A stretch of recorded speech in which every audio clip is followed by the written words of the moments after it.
Aku harus hidup dan mati bersamamu. Aku merasakan hal yang sama juga. Hai, welcome to my channel. Aku Immanuel. Di video kali ini aku akan membawakan satu kasus yang terjadi di India, di mana seorang gadis di India bernama Jaswinder Kaur Sidhu dihabisi atas perintah ibu dan pamannya demi kehormatan keluarga. Seperti apa kasusnya? Tonton video ini sampai habis.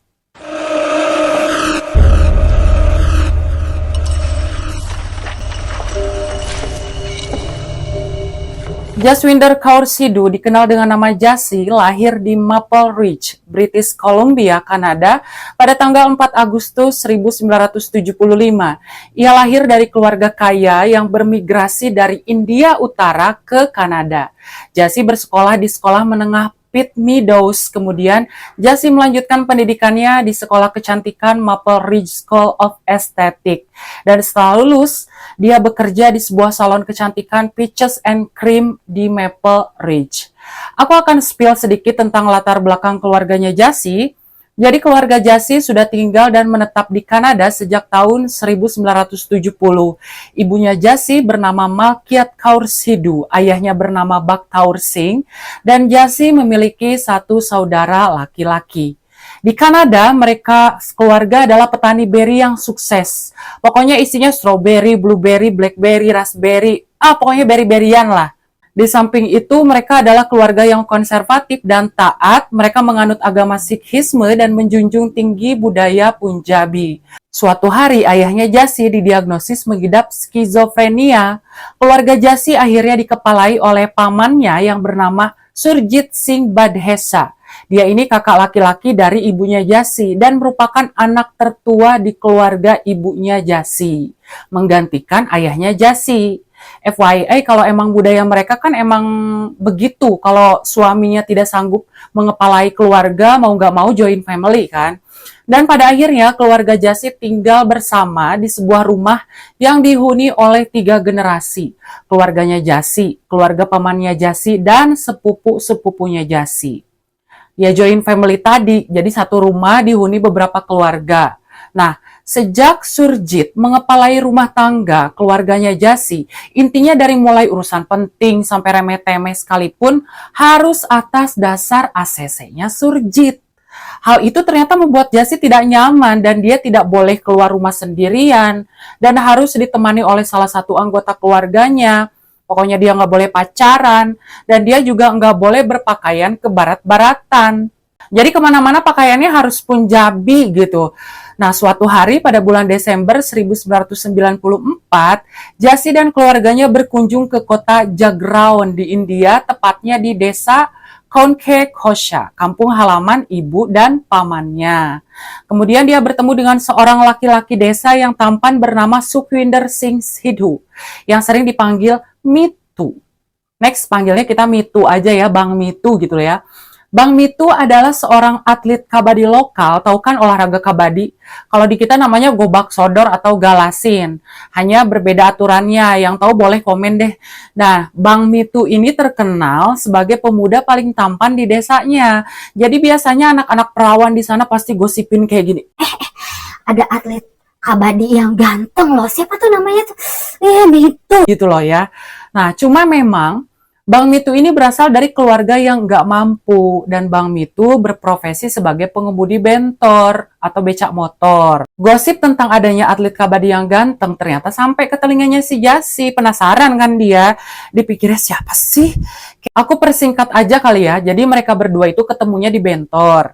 Dan itu pun nggak sengaja, karena kan Bang Mitu pengemudi bentor kan. Kebetulan nggak sengaja si Jassi ini naik bentornya dia.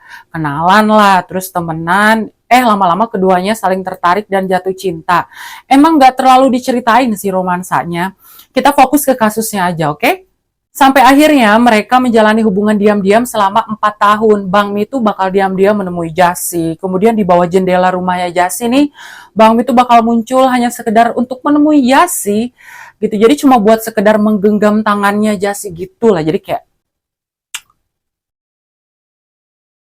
Ketika Jasi pulang kembali ke Kanada, mereka sering surat-suratan dan teleponan nih. Ya zaman itu kan masih ngewartel gitu kan ya, kayak kita zaman dulu gitu loh. Ngantri di wartel, teleponan 15 menit kena cas 500 perak gitu. Terus singkat cerita, pada tahun 1999, waktu itu Jasi berumur 20 tahun.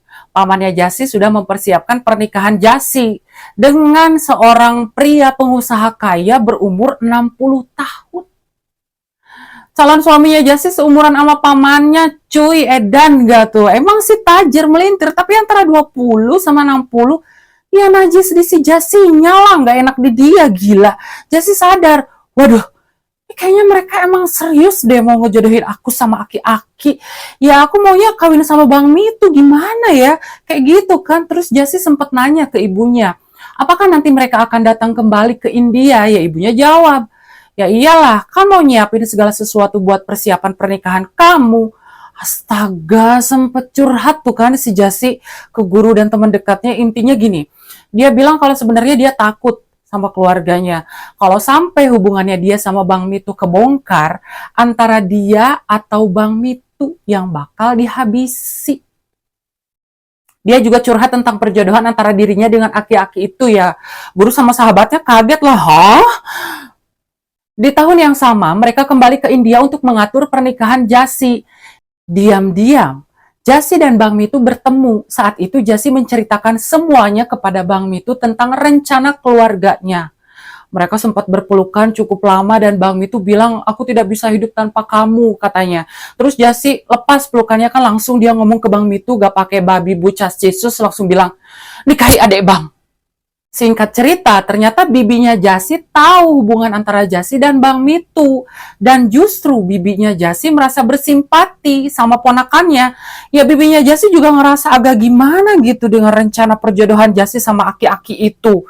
Ya mungkin dia ikutan geli juga ngebayangin ya. Coba deh kalian ada di posisi bibinya Jasi, terus keponakan kalian nih mau dijodohin sama aki-aki. Apa nggak geli mendengarnya?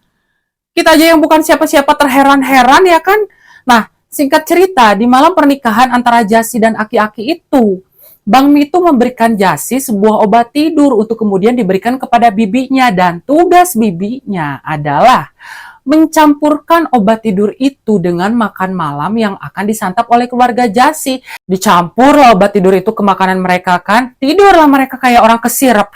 Bener aja ternyata, di jam 11, Bang Mitu manjat tembok lalu masuk ke rumah keluarga Jasi dan Bang Mitu menemui Jasi di kamar. Saat itu mereka hanya memiliki waktu yang sangat terbatas.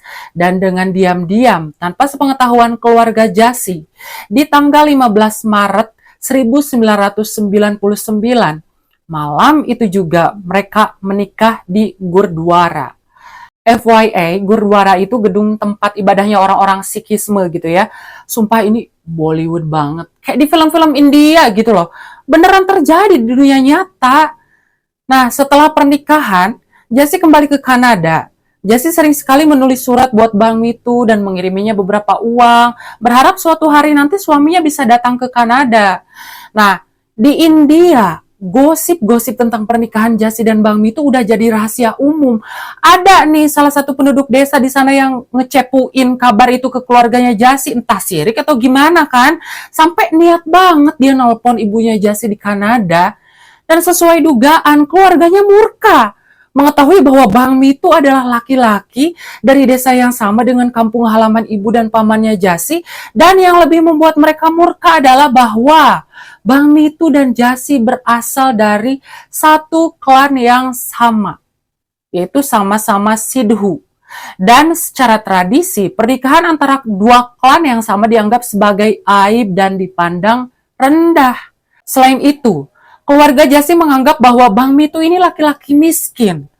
Bang Mitu dianggap nggak layak untuk menikahi Jasi. Dibilangnya katanya Mitu ini pendek lah, hitam lah. Secara fisik gak layak lah bersanding sama putri mereka, padahal mah ganteng cuy. Serius. Keluarga Jasi akhirnya mencoba membujuk Jasi untuk menceraikan Bang Mitu. Dibujuk baik-baik dengan uang, barang-barang mewah, dijanjikan ini itu. Jawaban Jasi, aku gak mau bercerai sama Bang Mitu, tetap sama. Dengar si Jasi ngomong gitu, kali ini udah nggak pakai halus lagi, langsung dipukulin si Jasi sampai babak belur. Dan itu nggak cuma sekali dua kali. sepanjang hari. Tiap kali diomongin masih kekeh nggak mau hajar. Diomongin nggak mau lagi hajar lagi. Gitu terus. Sampai Jussie dikurung di kamarnya sendiri. Dia dilarang melakukan apa-apa, gak boleh ketemu sama siapa-siapa, gak boleh telepon siapa-siapa. Sampai sepupunya Jussie yang namanya Bindi nanya ke ibunya Jussie, "Tante, kenapa Jussie sampai dikurung kayak gitu?" Ibunya Jussie bilang, "Dia adalah putriku. Jika dia melakukan kesalahan, aku punya hak untuk menamparnya habis-habisan dan mengurungnya." Gitu katanya. Nah, suatu hari, Jussie disuruh menandatangani sebuah dokumen berbahasa Punjabi. Ingat kan kalau Jussie ini lahir dan besar di Kanada. Jussie bisa bicara bahasa Punjabi tapi tidak mahir membaca tulisan huruf-huruf Punjabi. Jussie nanya kan, "Dokumen apaan nih?"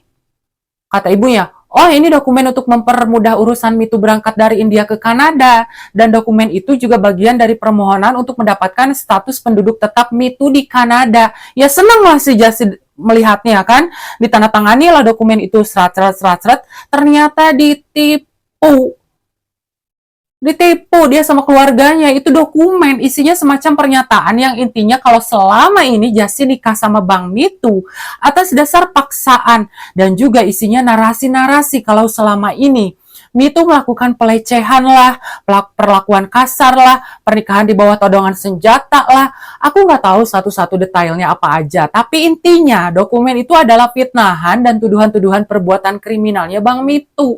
Lalu dokumen itu dikirim ke kepolisian India melalui fax. Ya Bang Mitu jadi buron dong, ditangkap. Saat itu Jussie nggak bisa melakukan apa-apa karena kan dia dikurung. Diam-diam, ayah dan saudara laki-laki Jussie yang tahu kejadian itu meminta bantuan kepada Royal Canadian Mounted Police untuk membebaskan Jussie. Sehingga pada tanggal 7 April, polisi mendatangi rumahnya Jussie. Kemudian keluarganya Jussie diminta untuk membebaskan Jussie. Nih. Kemudian Jussie dibawakan ke kantor polisi Maple Ridge berbekal barang-barang yang dia masukkan ke dalam koper dan plastik sampah. Lalu Jussie menelpon seorang temannya yang bernama Tamara Lemmer. Dia bilang, "Aku udah keluar dari rumah nih. Boleh nggak aku nginep di rumah kamu?" Diungsikan lah akhirnya kan si Jussie ke rumahnya Tamara. Di India sana, Bang Mitu kan dipenjara gara-gara tuduhan palsu. Jussie nggak bisa tinggal diam nih, sehingga pada tanggal 12 Mei 2000, Jussie memutuskan untuk pergi ke India karena Mitu kan dipenjara. Tapi Jussie nggak pegang uang sepeser pun karena rekeningnya udah dibekukan sama keluarganya. Teman-temannya Jussie awalnya mewanti-wanti untuk jangan deh pergi ke India, bahaya gitu kan. Pengaruh keluarga kamu tuh di sana jauh lebih besar. Kebanyakan pejabat di sana tahu siapa pamannya Jussie. Ya tapi nggak ada cara lain lagi. Hingga akhirnya teman-temannya Jussie patungan beliin tiket pesawat untuk terbang ke India. Di Kanada, keluarga Jussie yang tahu, khususnya ibu dan pamannya, langsung murka.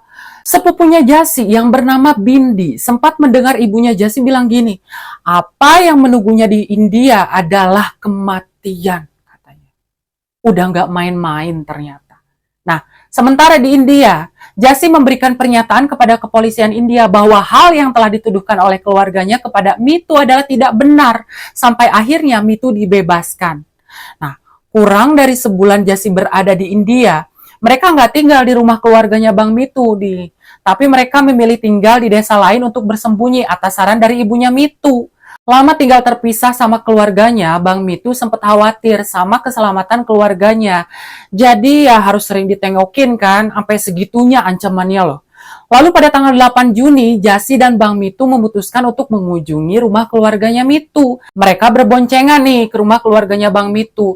Di perjalanan di desa Narike, Malerkota, Sangrur, India. Di persimpangan, mereka sempat disalip sama pengendara motor lain. Kemudian mereka belok ke jalan desa dan pada saat menyeberangi jembatan, terlihat ada sebuah mobil putih yang menghalangi jalan mereka. Lalu 4 orang laki-laki keluar dari mobil bersenjatakan tongkat dan pedang. Mereka tiba-tiba mengelilingi Mitu dan Jussie. Tiba-tiba seseorang mengayunkan tongkat ke arah mereka dan kena ke Jussie sampai jatuh dari motor. Ya Bang Mitu kaget kan lihat istrinya jatuh, terus tiba-tiba seseorang mengayunkan pedang ke arah Mitu. Mau disabet, tapi karena dia berhasil menghindar, akhirnya Bang Mitu jatuh. Kemudian beberapa orang mulai memukuli Mitu dengan brutal. Jussie sempat melihat suaminya dipukul, dia teriak-teriak kayak, "Jangan sakiti Mitu, jangan pukul dia." Kasian sih, kayak Bang Mitu ini dihajar habis-habisan sampai nggak sadarkan diri, lalu tubuhnya dilemparkan ke selokan.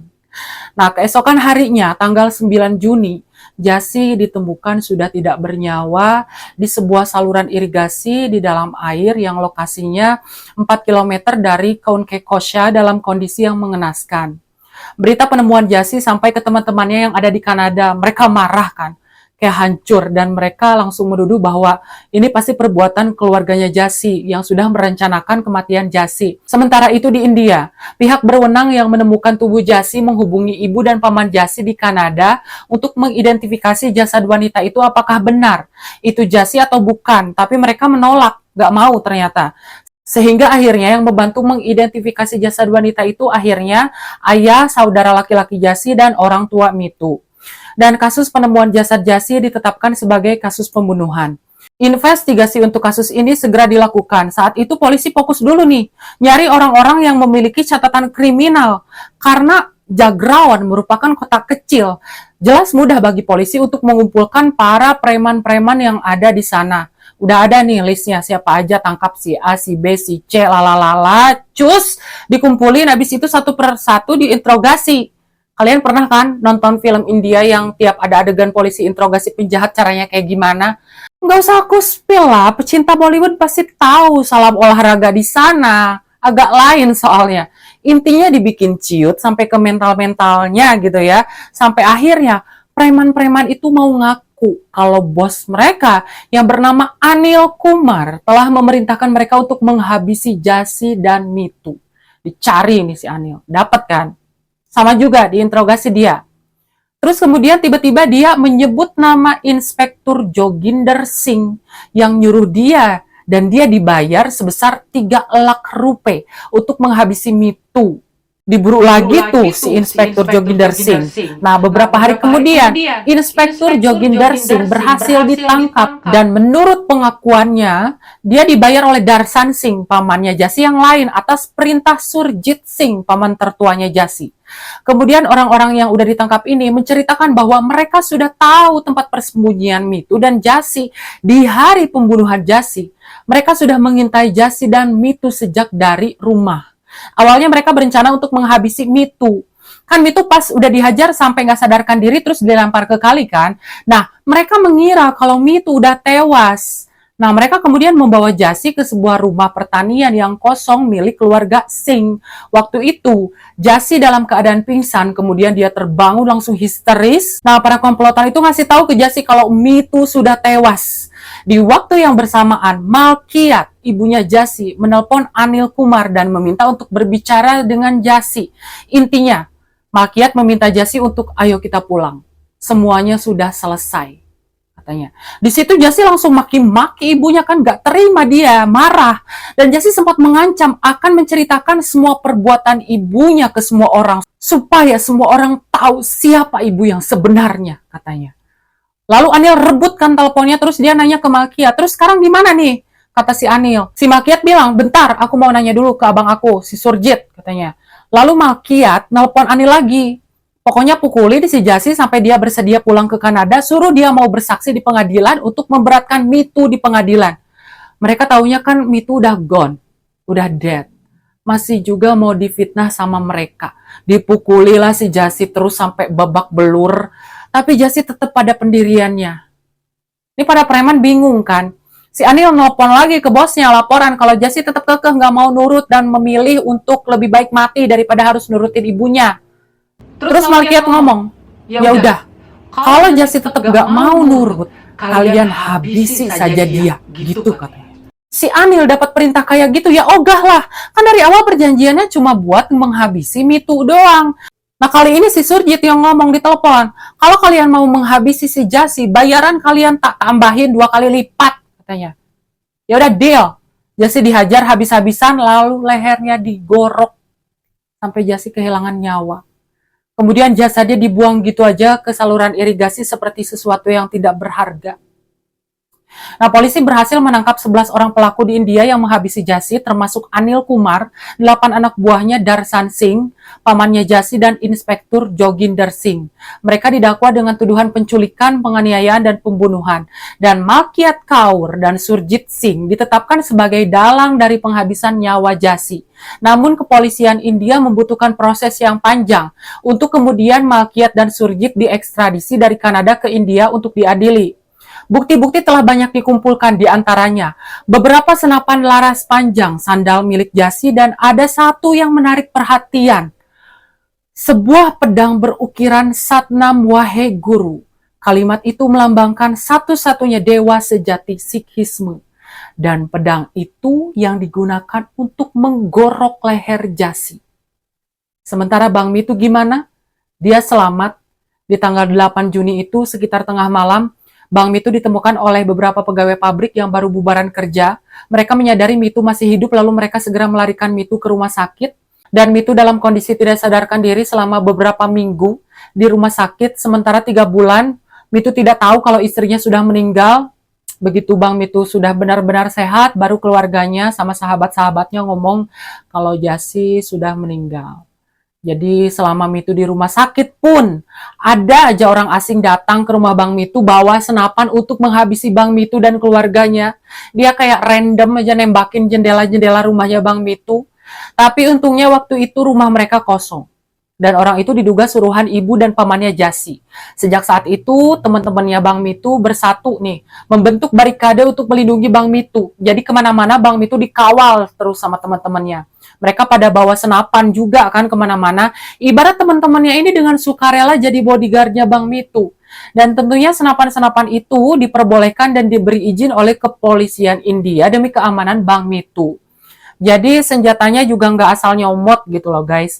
Sampai segitunya loh pengaruh paman sama ibu Dajjal itu. Ini ceritanya para pelakunya udah ditangkap kan ya, dan sedang dalam proses peradilan nih. Emang panjang prosesnya guys, sampai memakan waktu bertahun-tahun. Nah, pada tahun 2000, Bang Mitu tiba-tiba ditangkap atas tuduhan kepemilikan narkoba dan senjata ilegal dan pemerkosaan katanya. Kok bisa dia ditangkap? Dipitnah sama keluarganya Jassi. Intinya, Mitu diancam supaya dia mau mencabut tuntutannya atas kematian istrinya. Tapi Mitu nggak mau, sampai akhirnya dia harus menanggung hukuman yang tidak dia perbuat. Di penjara lah Bang Mitu dari tahun 2004 sampai tahun 2008. Emosi nggak kalian? Kok bisa Bang Mitu dipenjara? Kan dia nggak melakukan apa-apa. Ternyata Bang Mitu terbukti melakukan pemerkosaan kepada seorang wanita. Tapi wanita yang jadi korbannya itu adalah orang suruhannya si Surjit. Ini keluarganya si Jassi, iblis semua intinya. Tapi akhirnya Bang Mitu dibebaskan pada tahun 2008 karena terbukti tidak bersalah. Tapi ya terlanjur coy, kan di penjaranya 4 tahun. Dan baru terbukti tidak bersalah 4 tahun kemudian. Pas hukumannya mau selesai kan ngaco. Di polisi India apaan sih? Udah bebas juga masih aja bolak-balik keluar masuk penjara cuy. Ya itu tadi banyak banget tuduhan-tuduhan yang bukan perbuatan Bang Mitu. Ditambah lagi teman-teman, sahabat, bahkan keluarga Mitu juga ikut-ikutan kena. Pokoknya dakwaan palsunya udah macem-macem, segala tek-tek bengek ada semua perbuatan. Siapa? Itulah perbuatan si iblis Malkiat sama si Surjit. Pada tanggal 21 Oktober 2005, 2 dari 11 orang menjadi tersangka dibebaskan karena tidak terbukti terlibat. Dan gilanya, 6 orang anak buah Anil Singh juga dibebaskan karena terbukti tidak bersalah. Ngaco nggak tuh? Sisanya Anil Kumar, Darshan Singh, dan Inspektur Joginder Singh yang terbukti bersalah, tapi tiga-tiganya mengajukan banding. Di tahun 2008, Darshan Singh dibebaskan dengan jaminan katanya. Dia kemudian kabur dari India ke Kanada menggunakan identitas palsu, tapi berhasil ditangkap sama otoritas Kanada. Balik lagi tuh si Darshan diekstradisi ke India kan, ya ditangkap lagi lah. Duh ini, yang ini nih yang satu ini pasti bikin kalian kesel deh. Pada tahun 2015, Darshan Singh dibebaskan karena dinyatakan tidak bersalah. Kemudian dia cus kembali tinggal di Kanada. Menurut kalian adil nggak tuh? Gila ya. Kalau si Inspektur Joginder Singh, dari yang aku baca infonya dia dipecat secara tidak hormat, cuma vonis hukumannya nggak jelas. Ya biasalah ngalor ngidul ya kepolisian India lah ya. Baik Anil maupun Joginder ngambang semuanya. Ya bisa aja kan misalkan di sana vonisnya sekian tahun lalala, taunya kenyataannya pada ngaso di rumah masing-masing kan. Pada tanggal 24 Januari 2019, otoritas Kanada baru mengekstradisi Malkiat dan Surjit untuk diadili di India. Udah mau 19 tahun kemana aja. FYI nih ya, bahkan setelah Malkiat dan Surjit diekstradisi ke India pun, duit tetaplah berbicara. Mereka orang kaya, tentu bisa bebas hanya dengan membayar sejumlah uang jaminan. Sementara Bang Mitu, kebalikannya. Dia dan keluarganya terus mendapatkan ancaman pembunuhan, bolak-balik masuk penjara atas tuduhan-tuduhan palsu, surat kaleng. Dan bahkan sampai saat ini, dalang di balik kematian Jussie belum benar-benar fix ketok palu. Dari aku tonton dan aku baca sih masih ngambang kasusnya ngalor ngidul saking kuatnya pengaruh keluarganya Jussie. Dan intinya duit. Nggak adil ya. Terus Bang Mitu apa kabar sekarang? Dia melanjutkan hidupnya dan saat ini dia berprofesi sebagai sopir truk. Sebenarnya ada kata-kata yang aku kutip dari Bang Mitu dalam bahasa Punjabi, translate-nya begini. Kini tak ada lagi harapan bagiku untuk bersamanya mungkin di kehidupan selanjutnya. Jussie adalah gadis pertama dalam hidupku. Dia akan berkata, Mitu, kamu adalah yang pertama dalam hidupku. Kamu adalah segalanya bagiku. Kamu adalah Tuanku. Aku harus hidup dan mati bersamamu. Aku merasakan hal yang sama juga. Gitu. Kebanyakan laki-laki mungkin kalau ada di posisi Bang Mitu, ya udahlah mending gue kawin lagi gitu. Tapi dia enggak gitu. Bahkan kalau di India tuh kan ada di sebagian suku mungkin tradisi yaitu laki-laki itu dilamar sama perempuan gitu dan dia rela untuk menolak lamaran itu dari banyak lamaran yang masuk gitu. Sebuah film juga didedikasikan untuk Jussie yang berjudul Dear Jussie yang rilis pada tahun 2023 dan disutradarai oleh Tarsem Singh. Dan itulah tadi kisah cinta yang berakhir tragis dengan peradilan yang rumit dan ya begitulah ya. Terlalu banyak tek-tek bengeknya. Orang Indianya yang di sana aja pusing apalagi kita. Jadi mari kita doakan aja supaya Mitu dan Jussie segera mendapatkan keadilan yang seadil-adilnya dan semoga kasus ini tidak pernah terjadi lagi di belahan dunia manapun. Dan mohon maaf kalau saking rumitnya mungkin ada beberapa informasi yang kelewat dan gak aku sampaikan. Kalian boleh tambahkan di kolom komentar. Sekian dulu video dari aku, dan buat kalian yang gak sengaja klik video ini dan mampir di channel ini, jangan lupa untuk tinggalkan jejak dengan cara klik like, subscribe, dan nyalain lonceng notifikasinya. By request apapun itu, kasus kriminal, teori konspirasi, misteri, sejarah, dan biografi, silakan tulis di kolom komentar. See you on the next video. Dadah!